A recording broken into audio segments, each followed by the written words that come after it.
फिर से लेकर आ चुके हैं आप लोगों के लिए शाम की सभी ताज़ा और बड़ी खबरें। एक एक कर कर आपको सारी खबरों की जानकारी देंगे आज देश दुनिया में क्या कुछ हो रहा है। दरअसल दोस्तों सबसे पहली जो बिग ब्रेकिंग न्यूज़ आ रही है, आपको बता दोस्तों बढ़ गई मोदी सरकार की मुश्किलें, किसानों का आंदोलन हुआ तेज। जी दोस्तों, हजारों किसान पहुंचे बॉर्डर पर। इसके बारे में आपको विस्तार से बताएंगे। वहीं पर अगली बिग ब्रेकिंग में हम आपको बताएंगे दोस्तों, लक्षद्वीप को लेकर घिर गई मोदी सरकार। राहुल गांधी की खुली चेतावनी, बोले फिलहाल सुधार लो वरना दूसरा कश्मीर बन जाएगा। जी हाँ, सरकार को चिट्ठी लिख दी है।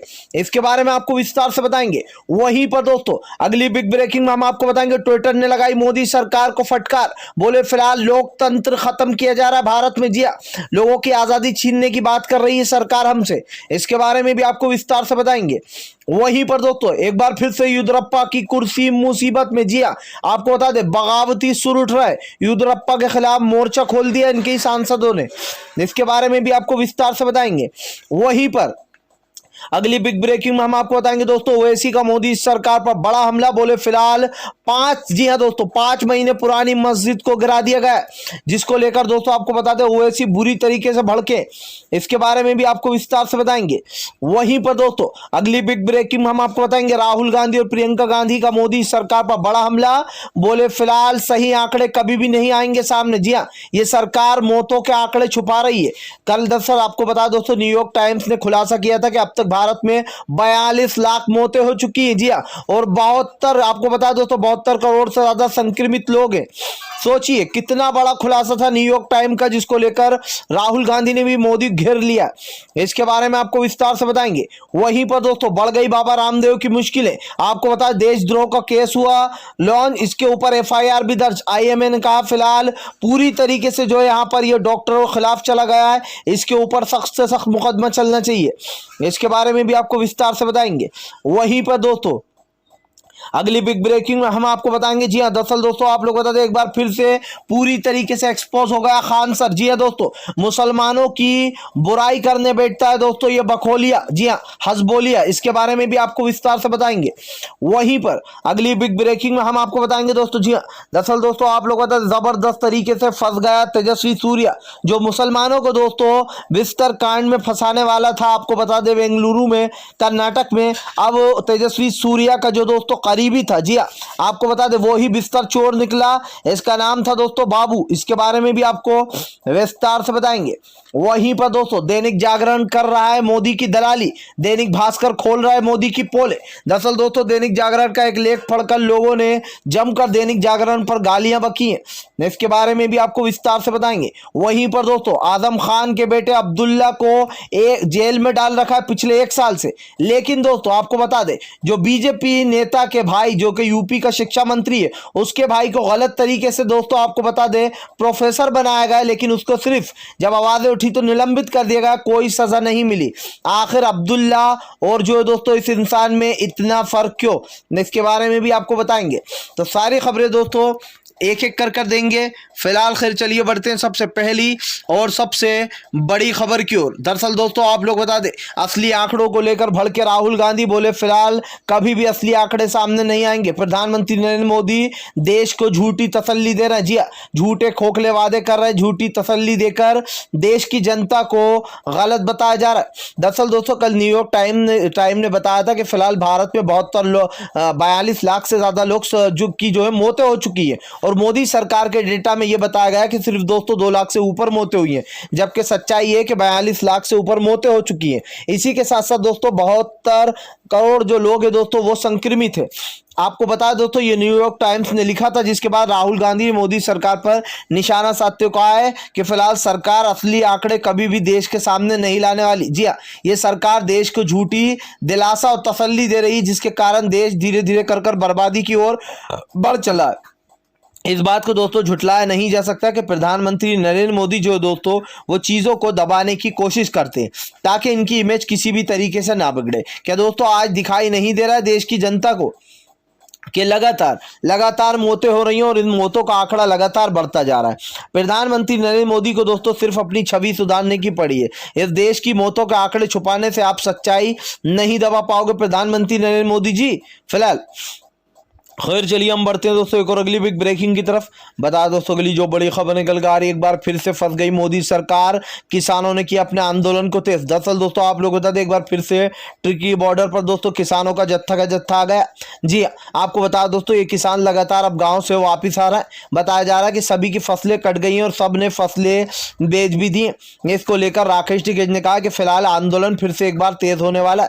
राकेश टिकैत ने बताया कि फिलहाल आंदोलन को हम एक नए ढंग से चालू कर रहा है। आपको बता दोस्तों जो भीड़ बढ़ती जा रही है उसको लेकर भी किसान नेता राकेश टिकैत ने कहा है कि फिलहाल भीड़ तो बढ़नी ही है। चारों तरफ से किसानों ने दिल्ली को घेर रखा है। ये दिल्ली तभी खाली होगी जब पूरी तरीके से प्रधानमंत्री नरेंद्र मोदी उन तीन काले कानून को नष्ट करेंगे, वापस लेंगे। और दोस्तों आपको बता दें इसी के साथ साथ एमएसपी पर एक एक्ट बनाएंगे। राकेश टिकैत ने कहा जब तक किसान यहां से उठेगा नहीं तब तक किसानों की मांगे पूरी नहीं हो जाती। यानी कि दोस्तों सरकार के खिलाफ राकेश टिकैत ने फिर से बगावत छेड़ते हुए साफ कर दिया है कि किसान अपनी मांगों पर अड़ा हुआ है और वो अड़ा भी रहेगा। जब तक सरकार किसान की बात नहीं मानेगी तब तक किसान यहां से पीछे हटने वाला नहीं है फिलहाल। खैर चलिए हम बढ़ते हैं दोस्तों एक और अगली बिग ब्रेकिंग की तरफ। बता दोस्तों अगली जो बड़ी खबर निकल कर आ रही है, आपको बता दोस्तों आजम खान के बेटे को 1 साल से जेल में डाल रखा अब्दुल्ला को, लेकिन दोस्तों द्विवेदी के ऊपर दोस्तों कोई कार्रवाई नहीं। जी हाँ दोस्तों आपको बता दोस्तों द्विवेदी कौन है, ये आपको बता ये यूपी के शिक्षा मंत्री के भाई हैं, जिनके बाद दोस्तों आपको पता होगा कि किस तरीके से अभी FWS की जो पद था, जी हाँ यानी कि जो प्रोफेसर का पद था दोस्तों, वो कैसे बीजेपी के यूपी के शिक्षा मंत्री ने अपने भाई को वो पद दिला दिया था। जी हाँ आपको बता दोस्तों पूरी तरीके से जो यहाँ पर पोल खुल गई है योगी सरकार की दोस्तों कि एक के साथ अब्दुल्ला के साथ दोस्तों ऐसा व्यवहार और द्विवेदी के साथ अलग व्यवहार। क्यों? सिर्फ इसलिए क्योंकि बीजेपी के शिक्षा मंत्री का भाई है। सोचिए दोस्तों आपको बता दे जो अब्दुल्ला के ऊपर इल्जाम है दोस्तों वो ये है कि अब्दुल्ला ने गलत प्रमाण पत्र जो है पेश किया था और उसके कारण उनको अभी तक जेल में डाल रखा है। वहीं दूसरी तरफ दोस्तों आपको बता दे FWDS का पद दे दिया जाता है, जी हाँ अरुण इदुई की वजह से अपने भाई उसके भाई को। जी हाँ और अब इस पर दोस्तों आपको बता दें सवाल उठ रहा है कि फिलहाल असिस्टेंट प्रोफेसर का जो पद दिया गया था उसकी पोल विपक्ष ने खोल दी कि कैसे दोस्तों FWDS का पद पाने के लिए जो यहाँ पर इसके भाई ने अरुण इदुई के भाई ने दोस्तों गलत तरीके से गलत प्रमाण पत्र पेश किया। वही जो अब्दुल्ला ने किया दोस्तों, जो बेसिकली ब्लेम है अब्दुल्ला के ऊपर, वही काम इसने किया, लेकिन इसको कोई सजा नहीं मिली, सिर्फ पद से हटा दिया गया। लोग अब दोस्तों सवाल पूछ रहे हैं कि अब्दुल्ला के लिए अलग कानून और इदुई के लिए अलग कानून, ये कौन सी जो है यहाँ पर परिभाषा चल रही यूपी में। सोचिए दोस्तों इनके नेता मर्डर भी कर दें तो मुझे लगे इनके लिए कोई बड़ी बात नहीं है, इनको कोई सजा नहीं मिलेगी। लेकिन दोस्तों अब्दुल्ला के ऊपर भी सेम वही आरोप है, अब्दुल्ला को सजा दे दी जाती है। ये है दोस्तों भारतीय जनता पार्टी का न्याय। इनके लिए दोस्तों मुसलमान आतंकवादी है, किसान आतंकवादी है, खालिस्तानी है, माओवादी है और मुसलमान जो दोस्तों पाकिस्तान से मिले, इस तरीके के जो वाहियात वर्ड हैं जो हमारे किसान भाई और मुसलमानों के लिए यूज किए जाते हैं। सच में दोस्तों देखकर आज मुझे अफसोस हो रहा है कि फिलहाल भी यूपी के शिक्षा मंत्री के भाई के लिए कुछ और कानून और जो है दोस्तों अब्दुल्ला आजम खान के बेटे के लिए कुछ और कानून। शर्म आना चाहिए दोस्तों यूपी की योगी सरकार को, जो अपनी कुर्सी का गलत फायदा उठाती है, गलत तरीके से उसका दुरुपयोग करती है फिलहाल। खैर चलिए हम बढ़ते हैं दोस्तों एक और अगली बिग ब्रेकिंग की तरफ। बता दोस्तों अगली जो बड़ी खबर निकल कर आ रही है, राहुल गांधी ने लिखी प्रधानमंत्री नरेंद्र मोदी को चिट्ठी से मचा बवाल। जी हाँ दरअसल दोस्तों आपको बता दें राहुल गांधी ने नरेंद्र मोदी को एक चिट्ठी लिखी थी जिसको लेकर अब बवाल मच गया। आपको बता दोस्तों लक्षद्वीप में जबरदस्त तरीके से प्रोटेस्ट चल रहा है। आए दिन जो यहाँ पर बीजेपी के नेता दोस्तों अपना इस्तीफा दे रहा है। आपको बता दोस्तों गुजरात के लक्षद्वीप में 8 लोगों ने अपना इस्तीफा दे दिया है। उनका कहना है कि फिलहाल बीफ को लेकर जो मामला खड़ा हुआ है, जिस तरीके से दोस्तों प्रफुल्ल पटेल ने मुसलमानों को टारगेट किया और बीफ बंद किया, उसको लेकर अब सवाल उठ रहा है कि एक जाति एक समुदाय एक धर्म को टारगेट करना यानी कि दोस्तों पूरी धर्म को नष्ट करने जैसा है। और वहां पर दोस्तों जबकि 90% जो आबादी वो मुसलमानों की है, इसको लेकर बीफ को बंद करने को लेकर सियासत गर्म हो गई है। राहुल गांधी ने दोस्तों बीते दिन एक चिट्ठी लिखी थी जिसमें उन्होंने कहा था कि फिलहाल ये बहुत ही दुर्भाग्यपूर्ण है। जी हाँ हम किसी एक धर्म को ऐसे टारगेट नहीं कर सकते। सोचिए दोस्तों भारत की खूबसूरती क्या है कि यहाँ पर हर धर्म हर जात का इंसान रहते। जी हाँ ये भारत में दोस्तों हर तरीके के लोग रहते, सभी जात और सभी धर्म के।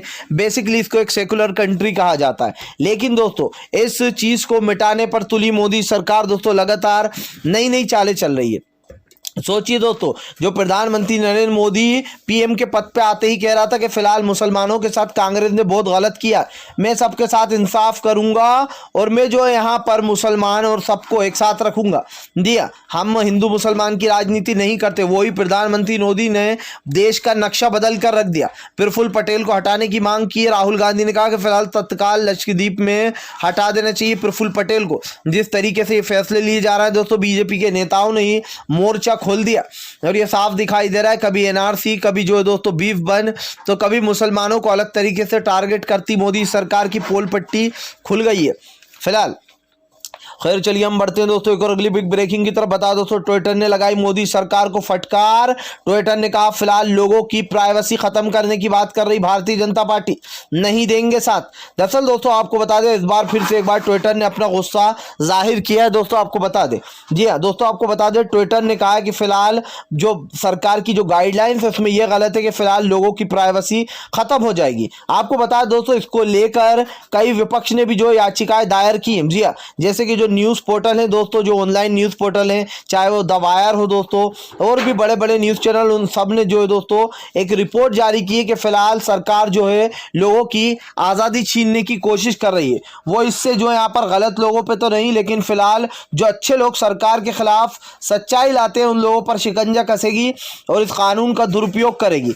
आपको बता दोस्तों, लगातार देश में से कानून लाए जा रहे हैं जो कि हमारे देश के काबिल नहीं है। बेसिकली दोस्तों उन कानून को देखकर आपको काफ़ी गुस्सा है, लेकिन यहाँ पर सवाल ये है कि आज ट्विटर ने फटकार लगाते हुए कहा कि फिलहाल लोकतंत्र खत्म करने की बात कर रही है भारत सरकार। जी हाँ, लोगों की प्राइवेसी भंग करने की बात कर रही है और इसीलिए दोस्तों सरकार पर ट्विटर का गुस्सा फूट गया। ट्विटर ने कड़े शब्दों में दोस्तों निंदा की सरकार की। आपको बता दोस्तों, ट्विटर ने इस महामारी में भी सरकार का जमकर साथ दिया।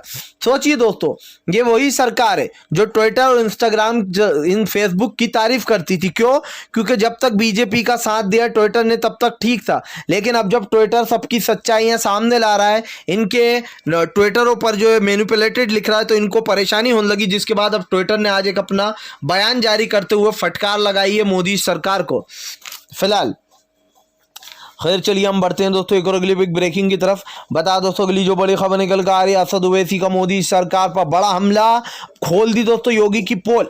दरअसल दोस्तों आपको बता दें, मुजफ्फरनगर में एक बार फिर से दोस्तों एक मस्जिद को ढह दिया गया, जिसको लेकर दोस्तों असद ओवैसी का गुस्सा 7वें आसमान पर पहुंच गया। असद ओवैसी ने कहा फिलहाल 5 महीने पुरानी मस्जिद को शहीद कर दिया गया। और आपको बता दोस्तों, असद ओवैसी ने बताया किस तरीके से इस मस्जिद को शहीद किया गया। आपको बता दोस्तों, खतौनी इलाके में ये मस्जिद थी, जिसके बाद जो 5 महीने बाद इस मस्जिद को ढहा दिया गया और ना कोई दोस्तों उसके कागजात मांगे गए, ना ये पूछा गया कि फिलहाल ये मस्जिद कैसे बनाई गई, जबकि दोस्तों उस मस्जिद की सारी जानकारी है, सारे कागजात हैं, उसके बाद भी मस्जिद को शहीद कर दिया गया। ये पहला मामला नहीं है दोस्तों, इससे पहले भी अभी 10-15 दिन पहले एक और मस्जिद को शहीद किया था, जो मस्जिद दोस्तों तहसील में बनी हुई थी और वो बहुत पुरानी मस्जिद थी दोस्तों, आज की मस्जिद नहीं थी, वो 50 साल पुरानी मस्जिद थी। उसको ये कहकर शहीद कर दिया गया था कि वहां पर उसके हमें पेपर नहीं मिले और कुछ असंगठित लोग मिले। अब सोचिए दोस्तों, जो नमाज पढ़ाने वाले हैं, जो आम लोग, जो दो एक लोग होते हैं, चाहे वो मंदिर हो या मस्जिद, वहां पर होते ही हैं, उनको असंगठित है ना, ये अपने आप में गधापंती वाली बात है। और अब दोस्तों यहाँ पर मुजफ्फरनगर की मस्जिद गिराने के बाद असद ओवैसी ने सरकार से सवाल पूछा कि फिलहाल क्या यही प्रशासन का रवैया, बिना जांच पड़ताल करे हुए किसी भी चीज को ढा देना। सोचिए दोस्तों, ये लोग एक के बाद एक दोस्तों मुसलमानों पर जुल्म ढाने की कोशिश कर रहे हैं। एक तरफ किसानों को दोस्तों बदनाम करते हैं, दूसरी तरफ मुसलमानों पर अपना निशाना साधते हैं और फिर उन्हीं मुसलमानों से प्रधानमंत्री नरेंद्र मोदी भीख मांगते हैं कि फिलहाल ममता बनर्जी को वोट मत दो। यह है इस देश के प्रधानमंत्री का दोहरा चरित्र, दोहरा चेहरा फिलहाल। खैर चलिए हम बढ़ते हैं दोस्तों एक और अगली बिग ब्रेकिंग की तरफ। बता दोस्तों अगली जो बड़ी खबर निकल कर आ रही है, एक बार फिर से एक्सपोज हो गया खान सर। जी हाँ दोस्तों, दरअसल दोस्तों आपको बता दें, खान सर जो अपनी क्लास लेता है, इससे दोस्तों स्टूडेंट ने एक सवाल पूछ लिया। स्टूडेंट का नाम था दोस्तों अरबाज। अरबाज ने कहा कि आप हमेशा मुसलमानों को बदनाम क्यों करते रहते हो। इसी का स्टूडेंट था दोस्तों, जबकि इसका कहना है कि क्या मैं मुसलमानों को बदनाम कर रहा हूं, मैं क्या जो है यहाँ पर जो मुसलमानों ने बदनाम किया है। आपको बता दो तो ये ऐसे लोगों के नाम बताने लगा जो कोई पाकिस्तानी था, कोई जो यहाँ पर दोस्तों उसामा बिन लादेन था। अरे भैया तू इंडिया में है, तू हिंदुस्तान में है, हिंदुस्तान की बात कर। किस हिंदुस्तानी ने मुसलमानों का नाम डुबवाया, किस हिंदुस्तानी ने जो यहाँ पर करा। अगर तुझे नाम लेना है तो एपीजे अब्दुल कलाम साहब का नाम ले, किस तरीके से उन्होंने जो यहाँ पर देश को एक नई राह दी। लेकिन नहीं दोस्तों, ये सिर्फ आरएसएस और बीजेपी का एजेंडा चला रहा है। ये सिर्फ अपने उन अंध भक्तों को टारगेट खुश करना चाहता है दोस्तों, जो बेसिकली हिंदुत्व को बढ़ावा देते। हमारे देश में दोस्तों इससे अच्छे तो हमारे वो हिंदू भाई हैं दोस्तों, जो इंसानियत को जानते। हमारे सिख भाई हैं, हमारे हिंदू भाई हैं, सभी जात धर्म के भाई जो दोस्तों मुसलमानों की रिस्पेक्ट करते हैं, मुसलमान उनके धर्म की रिस्पेक्ट करते हैं। लेकिन दोस्तों ये बखोलिया, ये हसबोलिया, इसका नाम बेसिकली दोस्तों हसबोलिया है। ऐसे लोगों को हसबोलिया कहते हैं जो बेसिकली बकचोदी करते हैं, बकलोली करते हैं अपने चैनल पर, और सिर्फ दोस्तों व्यूज लाने के लिए इस तरीके की झूठी खबरें चलाते हैं। यह खान सर दोस्तों आप कभी भी इसका एजेंडा उठाकर रख लेना, पाकिस्तान को बदनाम करता है, ठीक है, पाकिस्तान को करना कर। पाकिस्तान वैसे भी दोस्तों, पाकिस्तान से इंडिया का मुसलमान ने खुद पाकिस्तान के खिलाफ प्रोटेस्ट किया है। लेकिन दोस्तों ये वही खान सर है जो बीजेपी का जमकर साथ दे रहा है, आजकल मोदी की वकालत कर रहा है। अरबाज ने जब इससे पूछा तो ये दूसरे उसामा बिन लादेन और इन चीजों के बारे में बताने लगा। लेकिन दोस्तों मेरा इससे ये सवाल है कि इसने कभी एपीजे अब्दुल कलाम साहब का नाम नहीं लिया। कई ऐसे लोग हैं दोस्तों मुस्लिम जिन्होंने इस देश के लिए न जाने क्या क्या कर रहे हैं दोस्तों। कई लोग अपनी गाड़ियां बेच बेच कर लोगों तक सिलेंडर पहुंचा रहा है, ऑक्सीजन। उन मुसलमानों का नाम नहीं लेगा। मस्जिदों में कोविड सेंटर खोल दिया गया है, उन मुसलमानों का नाम नहीं लेगा ये। लेकिन दोस्तों ये उन लोगों को खुश कर रहा है, उन हिंदू अंधभक्तों को, जो कुछ हिंदू अंधभक्त है दोस्तों जो मोदी की मोहबरी करते और मुसलमानों से नफरत करते। जी हाँ दोस्तों, जबकि हमारे मुस्लिम भाइयों का दोस्तों, हमारे हिंदू भाई जो है वो जमकर सपोर्ट करते हैं और जो बेसिकली इंसानियत को जानते। लेकिन दोस्तों मैं उन लोगों की बात कर रहा हूं जो चंद अंधभक्त है, जो कि मुसलमानों से चिढ़ते हैं और मुसलमानों पर अपनी भड़ास निकालते हैं। सोचिए दोस्तों, अंधभक्त तो किसानों से भी जलते, इनका बस चले तो ये तो किसानों का प्रोटेस्ट भी नहीं होने दे। सवाल ये उठता है दोस्तों, खान सर ने कभी भी किसी अंधभक्त की बुराई क्यों नहीं की। सोचिए दोस्तों, हाथरस में गैंगरेप हो जाता है, बड़े बड़े कांड हो जाते, क्या दोस्तों वो क्या मुसलमान समाज के थे, वो हिंदू समाज के लोग थे। लेकिन उनकी कभी बुराई क्यों ये नहीं करता है, क्योंकि इसने दोस्तों एक एजेंडा चला रखा है कि मुसलमानों को बदनाम करना है मुझे, ताकि मैं मोदी से हमेशा बच कर रहूं। जी हाँ दोस्तों, इसका फिर से एक बार इसकी सच्चाई सामने आ गई है। फिलहाल ये एक नंबर का दोस्तों बकचोद है। बकचोद का मतलब होता है दोस्तों बकलोल और बकलोली करना। फिलहाल खैर चलिए हम बढ़ते हैं दोस्तों एक और अगली बिग ब्रेकिंग की तरफ। बता दोस्तों अगली जो बड़ी खबर निकल कर आ रही है, राहुल गांधी का मोदी सरकार पर बड़ा हमला।